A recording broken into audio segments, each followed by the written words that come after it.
Hello students, आज topic start कर रहे हैं सिग्नल फ्लो ग्राफ। और इसका क्वेश्चन काफी ज्यादा आता है सिग्नल फ्लो ग्राफ के through transfer function find out करने का थ्रू मेसन्स गेन फॉर्मूला। सबसे पहले सिग्नल फ्लो ग्राफ की बात करते हैं कि ये क्यों यूज होता है। Signal flow graphs are use to find transfer function. Block diagram reduction technique is very time consuming, क्योंकि हमें हर स्टेप में इसमें ब्लॉक्स बनाने पड़ते हैं। रिडक्शन के लिए भी हर स्टेप में ब्लॉक्स बनाने पड़ते हैं, तो काफी ज्यादा टाइम लग जाता है। ठीक है, तो इसलिए हम सिग्नल फ्लो ग्राफ यूज करें। ये सबसे ज्यादा सिंपल टेक्निक है। इसमें सीधे एक फॉर्मूले से आप पूरे इसका सिस्टम का आप ट्रांसफर फंक्शन फाइंड आउट कर सकते हैं, और ब्लॉक को हम डायरेक्टली इस ग्राफ के थ्रू रिप्रेजेंट कर सकते हैं। ब्लॉक्स में जहां पे ये ब्लॉक में हम ट्रांसफर फंक्शन लिखते हैं जहां पे, ठीक है, ब्लॉक के अंदर जहां पे जो भी गेन लिखा होता है वो मैंने यहाँ पे एरोस के ऊपर लिखा हुआ है। ठीक है, और A23, A32, A34 ये सब क्या है, ट्रांसमिटेंस है। इसी को हम ब्लॉक डायग्राम में ट्रांसफर फंक्शन कहते हैं। एरोस सिग्नल की डायरेक्शन शो कर रहे हैं। X2, X3, X3, X4, X5, X6 ये सब नोड्स है, एंड नोड्स के बीच की जो लाइंस है इनको हम ब्रांचेस कहते हैं। ठीक है, तो इनपुट नोड और सोर्स नोड क्या है। इनपुट नोड या सोर्स नोड कहने का मतलब है कि जहां से पूरा जो डायग्राम है, या जहां आप कहते हैं रेफरेंस इनपुट है ना, रेफरेंस इनपुट जहां से दिया जा रहा है उस वाले नोड को, और जहां से आउटगोइंग ब्रांच शुरू होती है, इसको हम इनपुट नोड या सोर्स नोड कहते हैं। तो यहाँ पे इनपुट नोड या सोर्स नोड क्या है, X1। ठीक है, और इससे सिर्फ एक ही आउटपुट ब्रांच जुड़ी होगी। ऐसे ही आउटपुट नोड और सिंक नोड किसको कहेंगे, जिससे एक या एक से ज्यादा इनकमिंग ब्रांच कनेक्ट होती है, जो एंड में जहां पे आप कहते हैं कि कंट्रोल्ड आउटपुट मिल रहा है, तो उसी पॉइंट को हम यहाँ पे आउटपुट नोड या सिंक नोड कह रहे हैं। ये हो गया X6। ठीक है, X6। अब बात आती है मिक्स नोड की। मिक्स नोड किसको कह रहे हैं, देखिए, जो इसके बीच में जितने भी नोड है, ठीक है, जिनसे इनकमिंग एंड आउटगोइंग ब्रांचेस जा रही हैं, they are called mix node, like X2, X3, X4, X5, they are mix node. Transmittance मैं आपको बता चुकी हूँ। ट्रांसमिटेंस किसको कह रहे हैं, ट्रांसफर फंक्शंस को ही ब्लॉक डायग्राम में ट्रांसफर फंक्शन कहते हैं, और यहाँ पे हम ट्रांसमिटेंस कह रहे हैं, like A12, A32, A23, A34 ये सब क्या है, ट्रांसमिटेंस है। ठीक है, अब बात आती है फॉरवर्ड पाथ की। फॉरवर्ड पाथ का मतलब क्या है। फॉरवर्ड पाथ ओरिजिनेट होता है इनपुट नोड से और टर्मिनेट होगा आउटपुट नोड पर। ठीक है, फॉरवर्ड पाथ इनपुट नोड से स्टार्ट होता है और टर्मिनेट मतलब कहां पे एंड होगा, आउटपुट नोड पे।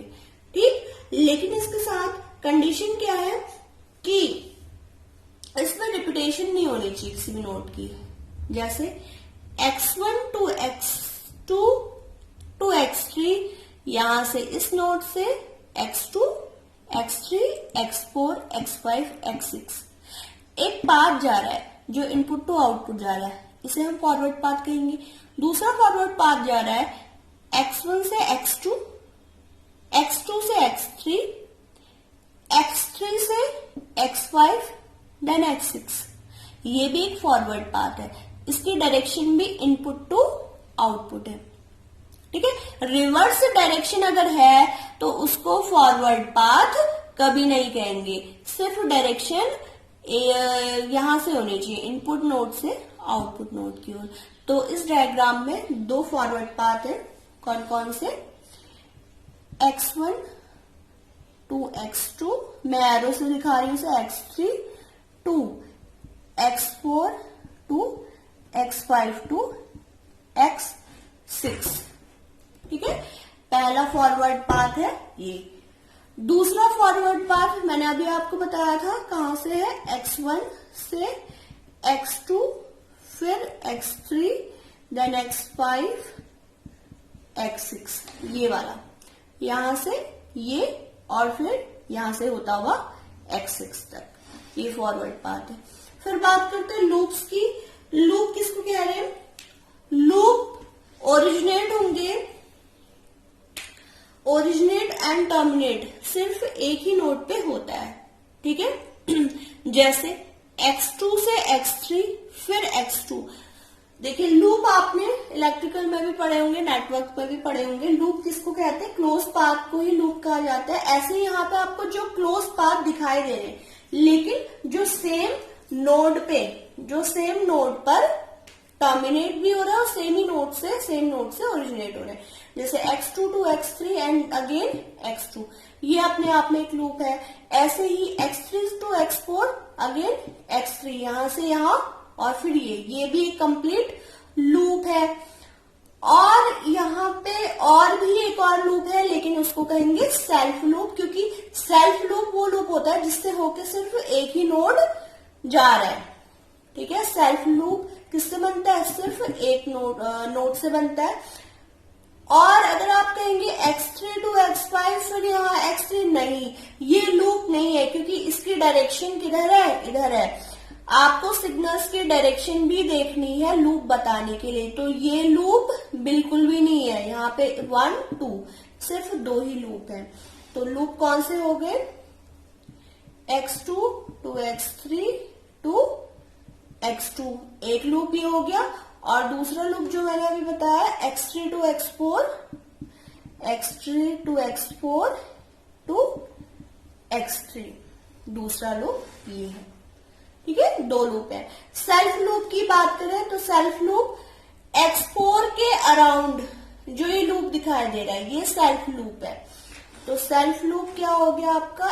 x4 टू x4, एक ही नोड से ओरिजिनेट हो रहा है और उसी नोड पे टर्मिनेट हो जा रहा है, और किसी और नोड से नहीं जा रहा है ये लूप। देखिए किसी और नोड से नहीं जा रहा है, यहीं तक है। तो ये सेल्फ लूप हो गया। फिर बात करते हैं पाथ गेन की, ठीक है। Product of branch gains, product of branch gains को क्या कहते हैं? पाथ गेन कहते हैं। जैसे मैंने आपको एक फॉरवर्ड पाथ बताया था, कहां से कहां तक है? x1, x2, x1 से लेके x6 तक है ना, इन नोड से होते हुए। तो इनके बीच में जो भी गेन्स है, इन सबका मल्टीप्लाई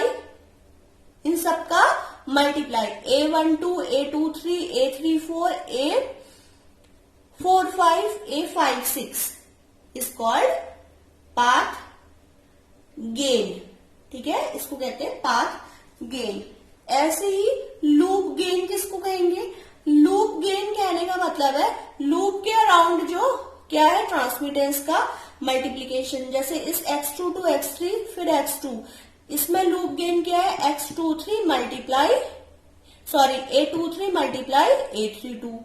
ऐसे ही यहाँ पे ये वाले लूप के लिए हो जाएगा a34 मल्टीप्लाई a43।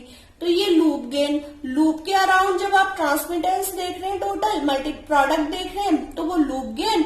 और जब पाथ के अराउंड देख रहे हैं, फॉरवर्ड पाथ के अराउंड देख रहे हैं, तो वो हो गया पाथ गेन, ठीक है। अब बात करते हैं नॉन टचिंग लूप्स की।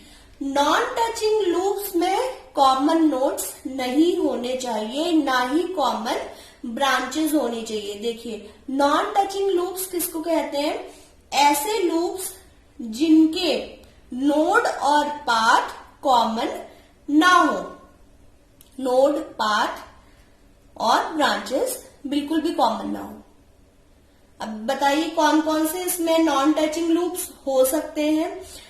सपोज मैं इस लूप की बात कर रही हूं, क्या ये दोनों लूप्स आपस में नॉन टचिंग लूप है? The answer is no. ये दोनों आपस में नॉन टचिंग लूप है ही नहीं, क्योंकि यहाँ पे x3 ये जो है ये कॉमन नोड बन जा रहा है। कुछ भी common branch, common node, common path नहीं होना चाहिए। तो नॉन टचिंग लूप इस वाले लूप के लिए नॉन टचिंग लूप हो जा रहा है ये वाला, क्योंकि ये लूप डिफरेंट है और ये वाला लूप डिफरेंट है। ये कोई भी कॉमन नोड शेयर नहीं कर रहे हैं। इसका नोड x4 है, x4 पर ही ये लूप फिनिश टर्मिनेट हो जा रहा है, जबकि यहाँ पे x2 to x3 फिर अगेन x2, ये यहीं पे टर्मिनेट हो जा रहा है, ये यहीं पे टर्मिनेट हो जा रहा है। तो ये दोनों आपस में नॉन टचिंग लूप्स हैं। तो आई होप आपको समझ में आ गया होगा नॉन टचिंग लूप्स क्या है। जितनी भी टर्मिनोलॉजीज की है, जितने भी टर्म्स हैं, आपको समझ आ जाने चाहिए, क्योंकि अब जो मैं इसके बाद वाले लेक्चर में आपको क्वेश्चन करवाऊंगी तो ये सारे टर्म्स उसमें यूज होंगे। Thank you.